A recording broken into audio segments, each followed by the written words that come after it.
Very good morning to all the APSRTC retired employees. ఇంతకుముందు మనం 5 సంవత్సరాల నుండి మన జీవనోపాధి గురించి మనం కష్టపడుతూనే ఉన్నాము. కాబట్టి మనకు ఇప్పుడు కూడా సరైన స్పందన రాలేదు. అయితే రీసెంట్గా నిన్న ఎలక్షన్లప్పుడు మన టీడీపీ జిల్లా అధ్యక్షుడు శ్రీనివాసరెడ్డి గారిని గౌరవ ఎమ్మెల్యే శ్రీ మాధవ్ రెడ్డి గారిని కలిసి రిప్రజెంటేషన్ ఇవ్వబడినది మొత్తం డీటెయిల్గా చెప్పినాము. అప్పుడు వచ్చేసి పోయిన లాస్ట్ మంత్ 2/5/2024 అంటే కరెక్ట్ 1 మంత్ అవుతున్నాడు. అప్పుడు కడప ఎన్నికల సందర్భంలో చంద్రబాబు నాయుడు మన రిప్రజెంటేషన్ మీద అయ్యా ఆర్టీసీ రిటైర్డ్ ఉద్యోగుల జీవనోపాధి గురించి నేను వర్కౌట్ చేస్తానని ఆయన వాగ్దానం చేయబడినది. దానికి మేము అంతా సంతోషం, అందరూ కూడా టీవీలో కూడా ప్రసారం చేశారు. నేను కూడా అందరికీ కూడా నేను మెసేజ్లో పంపించినాను. చాలా సంతోషము.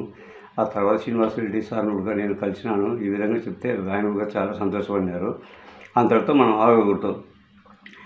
నేను అందరికీ కూడా చెప్పినాను, అయ్యా ఈ విధంగా జరిగింది, మీ ఏరియాలో ఎవరైనా మినిస్టర్స్ వాళ్ళను కలిసి చంద్రబాబు నాయుడు నోటీస్ పోయింది కాబట్టి మీరు ఇంకా చేయాల్సిన అవసరం లేదు సార్, ఇటు విధంగా చెప్పినారు, వాగ్దానం ఈ విధంగా చేయండి సార్ మేము అనే విధంగా చేయండి అని ఆయన అంటే ఒక్కరు ఉడక ఇంట్రెస్టే లేదు, నాకు తప్ప ఎవరికి ఇంట్రెస్ట్ లేదు.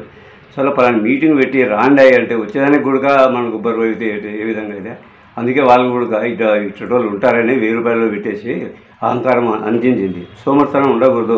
ఇప్పుడు నేను చేస్తున్నా, నాకు అవసరమా, నేను చేసినప్పుడు ఆయన కంపెనీకి రమ్మంటే వచ్చేదానికి కూడా ఎంత బాధపడతారు. నాకు కూడా అంత బేజారు అయిపోయింది. ఏదైనా ప్రోగ్రాం పెట్టాలంటే బంగపోవాలి, పెళ్లికి పిలిచాలా అందరినీ. కాబట్టి ఇదంతా అయిపోయిన తర్వాత ఇప్పుడు వచ్చేసి వేరే ప్రోగ్రాం పెట్టేసి ఒక పెద్ద ప్రోగ్రాం పెడుతున్నాను. దాంట్లో కూడా మీ సహకారం కావాలి, మీరు కూడా ఇంట్రెస్ట్ ఉండాలి. కాబట్టి ఏమంటే ఈ నెల 10వ తేదీలోగా మళ్ళీ ఉత్తరు శ్రీనివాసరెడ్డి సార్ని ఉత్తరు కలిసి నేను ఇన్వైట్ చేస్తాను. సార్ మా ఆర్టీసీ వాళ్ళు మాదంతా మిమ్మల్ని కలసాలుండారు, ఈ విధంగా మరి అనౌన్స్మెంట్ చేసినందుకు ధన్యవాదాలు ప్రోగ్రాం పెట్టుకుంటున్నాము, మీరు కూడా వచ్చి దాని గురించి మాట్లాడాలి సార్, 6 మార్చి దగ్గర పెడతాం సార్, నేను ఇన్వైట్ చేస్తాను. ఇన్వైట్ చేసినప్పుడన్నా మీరు కొంతవరకైనా వస్తే మా కడప జిల్లాలో కడప టౌన్లో ఉండేవాళ్ళు చాలా వచ్చినా సరిపోతుంది. నాకు కొన్ని నంబర్స్ ఉండవు కాబట్టి నేను ఈ వీడియో ద్వారా చెప్తున్నాను. కడప డిస్ట్రిక్ట్లో చిన్న చిన్న డిపోలు ఉన్నాయి, దగ్గర ఉండేవి 1 అవర్ జర్నీ.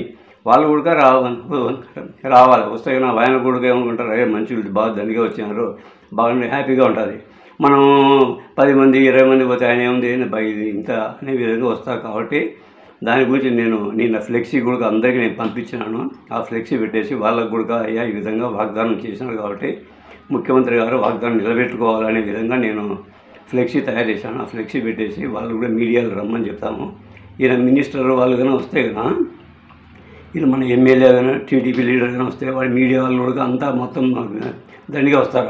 నేను మాట్లాడతాను, ఆయన వాళ్ళతో నేను మాట్లాడిస్తాను. సార్ మీద ఒపీనియన్ ఉంది, నెక్స్ట్ సీఎం కలిసి మీరు చేయాలి సార్, మీరు అసెంబ్లీ సమావేశాలు ఉన్నాక ఇంకా ఎప్పుడు కలిసి చేయాలి సార్ మీద మనం ప్రెస్ చేస్తాం.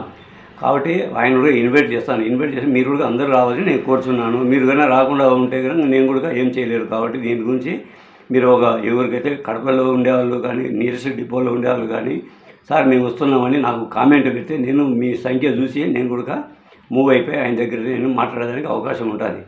కాబట్టి మీరు ఈ వీడియోను కూడా షేర్ చేయండి. అయ్యా పలానా సార్ నేను 2 రోజుల ముందు చెప్తాను అందరికి కూడా, అయ్యా పలానా రోజు నేను పెడుతున్నా అంటే మీరు 11 గంటల కల్లా అంటే 10:30 కల్లా ఆర్ఏ మాస్ దగ్గరికి వస్తే కడప ఈడీఆర్స్ దగ్గరికి ఆయన నేను ఇన్వైట్ చేస్తాను. 2 రోజుల ముందుగానే ఆయన అపాయింట్మెంట్ తీసుకొని నేను ప్రోగ్రాం ఫిక్స్ చేసి మన ప్రోగ్రాం గ్రాండ్గా ఉండేదానికి నేను శాయశక్తిగా కృషి చేస్తాను. అయితే అక్కడ విజయవాడలో ఉండే జనరల్ సెక్రటరీలు వాళ్ళు ఏం చేస్తున్నారో మాకేం అర్థం కాలేదు. సరే యూనియన్లు ఒక్కరు ఇంట్రెస్ట్ అనేది ఒక్క సింగిల్ పైసా కూడా ఇంట్రెస్ట్ కూడా వాళ్ళు ఎవరు చూపడం లేదు. ఉండే కార్మికులు కూడా చూడడం లేదు.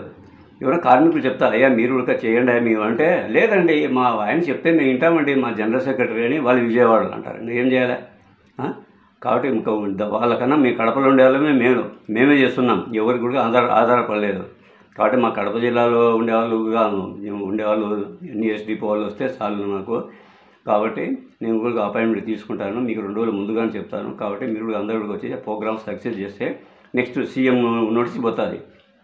ఆయన టీడీపీ లీడరు ఈయన ఎమ్మెల్యే వస్తే మీడియా కూడా మొత్తం దిగేస్తుంది అంతా, ఆయన పటాలు అంతా ఆటోమేటిక్గా సీఎం దృష్టికి పోతుంది. అరే ఈ విధంగా వాగ్దానం చేసినారు సార్, మీరు కడపలో వాగ్దానం నిలబెట్టుకోవాలి మీరు అనే విధంగా మనం మాట్లాడతాం.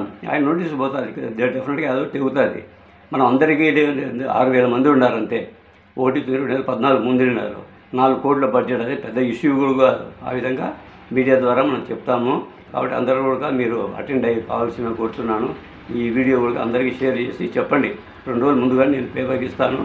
వీడియో ద్వారా కూడా మీకు మెసేజ్ కూడా ఇస్తాను. అందరూ రావాల్సిందిగా నేను కోరుతున్నాను. Thank you very much.